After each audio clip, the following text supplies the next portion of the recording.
BRS MLC కవితపై ఆ పార్టీలో మరో ఎమ్మెల్సీ తక్కళ్లపల్లి రవీంద్రరావు తీవ్ర స్థాయిలో ఫైర్ అయ్యారు. కవిత తీరు కరెక్ట్ కాదు, క్షమించరానిది, పార్టీకి నష్టం చేకూర్చేలా ఆమె మాట్లాడారు. కవితకు ఎందుకు అంత ఆవేశం? కొంచెమైనా ఓపిక ఉండాలి కదా, లేక అంశంపై కేసీఆర్ మాట్లాడతారు కదా, ఎందుకంత తొందరపాటు? కాళేశ్వరం నోటీసులపై చర్చిస్తూ ఆయన బిజీగా ఉన్నారని తెలియదా? దేవుడు లాంటి కేసీఆర్ పైనే దండెత్తుతారా అని ధ్వజమెత్తారు. తీరు ఖచ్చితంగా ఆక్షేపణీయం. ఇది క్షమించరాని విషయమే. ఇది పార్టీకి నష్టం కలిగించేది. లేఖలోని అంశాలు బయటకు వచ్చినాయనే దాని మీద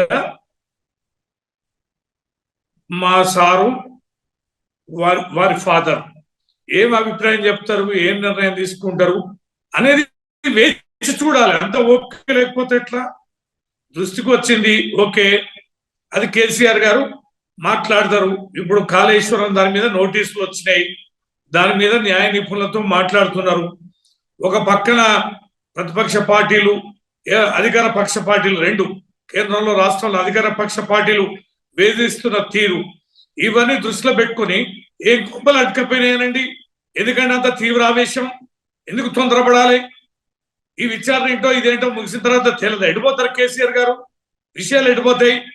ఈ నిమిషాలు తేల్చాలని ఎందుకు అంత జిద్దుగా వెళ్ళాలి? సరైనది కాదు. లేఖలో అంశాలు ఏంటి, లేఖ ఎట్లా లీక్ అయింది, దాంట్లో ఎంత మంచి చెడు ఉంది, అవన్నీ పార్టీ అధిష్టానం చూసుకుంటారు. కేసీఆర్ గారు దేవుడే అన్నారు కదా, మీరు ఆ దేవుడే చూసుకుంటారు. దేవుడు చూసుకోకుంటుంటారా? దేవుని మీద భారం వేసుకొని ఉండాలి కదా.